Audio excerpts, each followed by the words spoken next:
may have felt like a decade, we are only just over halfway through. There seems to have been enough craziness to last a lifetime, and for the most part, this year has been impossible to predict, with a lot of us having to put our plans on hold indefinitely. I guess I'll never go to Disney World. Not only are our plans on hold, but so are film and TV studios with the likes of Tenet and No Time to Die on indefinite hold. But there seems to have been one show that knew everything was coming all along. By now, we all know that the writers of The Simpsons are a bunch of mystics, eerily getting seemingly hundreds of things right over its long run. But some of the things that have been featured on the show feel oddly specific to 2020. While these are usually just jokes or asides, they are all the way too real now. In this video, we'll be looking at some of the scariest predictions The Simpsons made, inclling global pandemics, video game hype, and even bankruptcies. These are some of the craziest pieces of fiction that came to life. Bounce!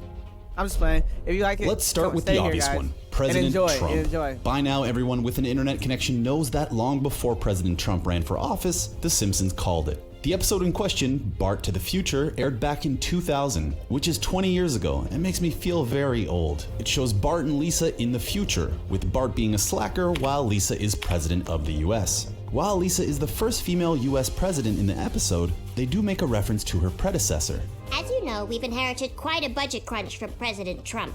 President Trump may have been elected back in 2016, with 2020 potentially being his last year in office, but it is definitely a line that is extremely relevant in 2020. When asked about the line, writer and consulting producer Dan Greeny couldn't remember who initially pitched it or how it arose, but said how the show embraced American culture and how Trump was a part of that. But we all secretly know they have a time machine or a TARDIS or something in the writing room, but they just refuse to tell us. The show also makes reference to Ivanka Trump. No. Wind, show me where to go. Nope. Not ads. I fucking hate ads.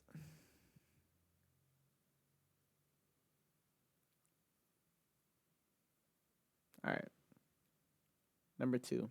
About 2020 without mentioning the pandemic that has ripped across the world. COVID-19. You might have heard about it. COVID-19 continues to wreak havoc on our society and change the way we operate for the foreseeable future. And if you asked anyone last year how they foresaw this year turning out, a lot of people wouldn't have suggested a global pandemic. I was personally looking forward to Disney World, but of course the writers at Simpsons aren't the same as us mere mortals, with them predicting a global pandemic. In the season 4 episode Marge in Chains, the show predicts a global flu spreading across the world called Osaka flu, and it is spread by a Japanese factory worker coughing into a package. The two don't share the same name, or even the same type of virus, and the Osaka flu originated from Japan as opposed to the province of Wuhan, but there are some scary parallels between the two. As Springfield begins to panic, they desperately seek a cure, but in doing so, accidentally set off a chain of events which are also strangely similar to 2020. As the residents of Springfield panic and go into a frenzy, they push over a truck, only to release a horde of killer bees. As you may know, earlier in the year, the Asian giant hornet, otherwise known as the much more sinister name murder hornets, were spotted on the western coast of the United States, triggering a great deal of alarm. Not only does the sighting of murder hornets in the US pose a threat to local wildlife, but let's face it, a creature that is known as a murder hornet is somewhat concerning. The threat seems to have been somewhat contained for now, but with the way 2020 is going, I am definitely sleeping with one eye open. The Simpsons may not have called them murder hornets, but to have killer bees in the same episode as a global pandemic is an ominous cool. It's cold as hell over here. Hold on, let me get my sweater real quick. Real quick. I'll be back.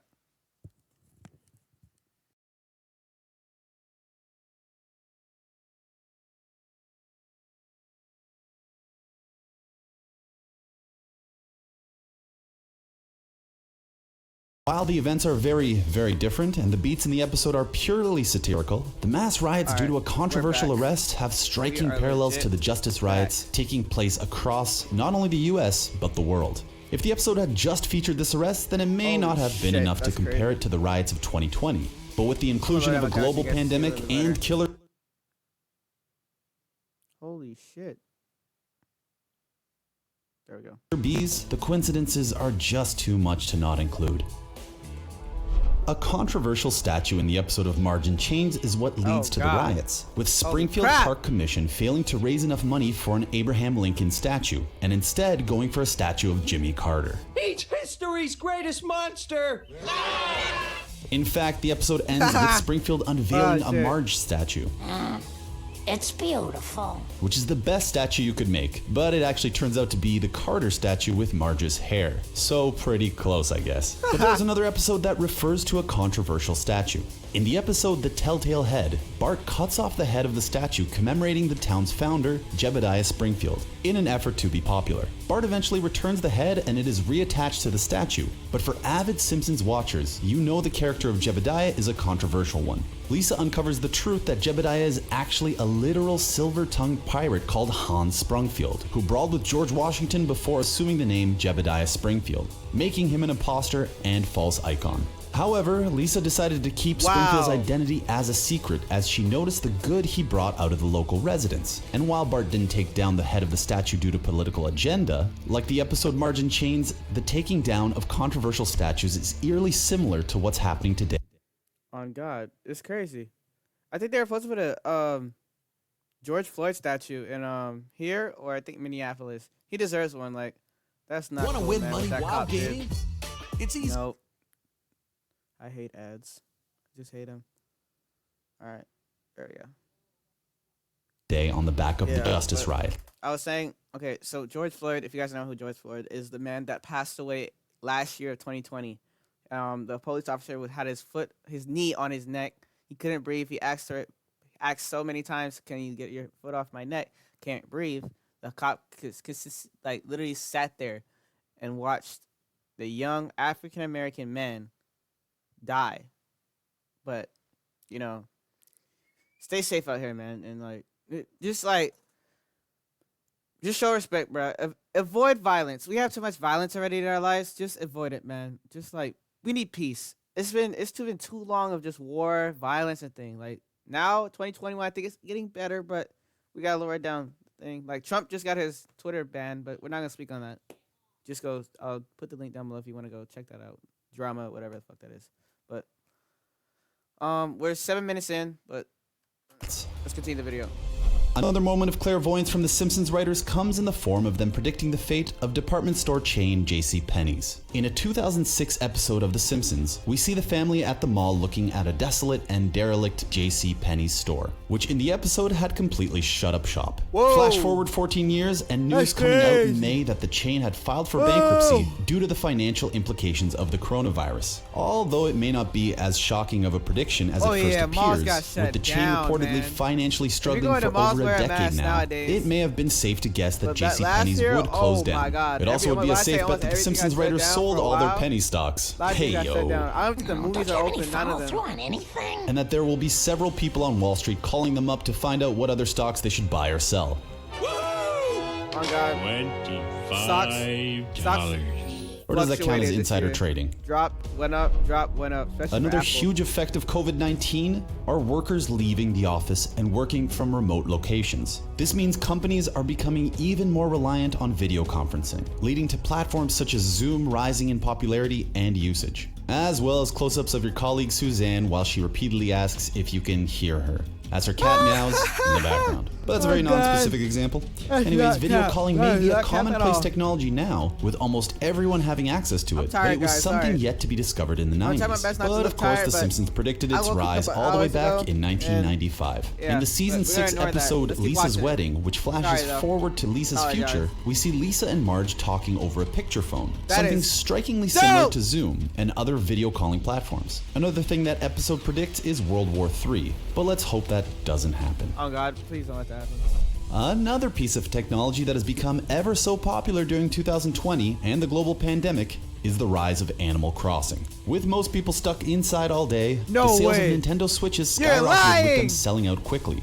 I am still waiting to get mine, along with many Nintendo games. But the most prevalent game was by far the life simulation game Animal Crossing. With people unable to go out in the real world, fans took to the virtual world, and the game has been extremely popular since its release. And while The Simpsons may not have predicted the exact rise of Animal Crossing, they did predict the rise of these life simulation games, with an episode in 1998 referring to a game as Yard Work Simulator. Sounds familiar? While virtual gardening and farm games aren't exactly new, with the popularity of Farmville in the early 2010s, it does feel very relevant to today, with Animal Crossing being such a major part of the zeitgeist. replaced. But with VR becoming ever more popular, I would be very intrigued to take part in the game of Yardwork Simulator, while my actual yard turns into a mini Mirkwood from The Hobbit. It is safe to say that the last two Star Wars, The Last Jedi and Rise of Skywalker respectively, have been somewhat controversial amongst its fan base. But one Star Wars outing that has been for the most part universally loved is the Disney Plus original show The Mandalorian, which centers on Pedro Pascal's lone bounty hunter. While recent Star Wars entries in the Star Wars saga, including the prequels, have been accused of moving too far away from its roots, The Mandalorian pays homage to the westerns that inspired the original trilogy, with The Mandalorian centered on a western-style hero in the mold of Clint Eastwood or John Wayne. In particular, the former, who starred in Sergio Leone's masterful Dollars trilogy, a main inspiration for Star Wars. But for cinema aficionados, you would know that in turn, the Dollars trilogy is inspired by samurai culture and the works of Japanese legend auteur Akira Kurosawa.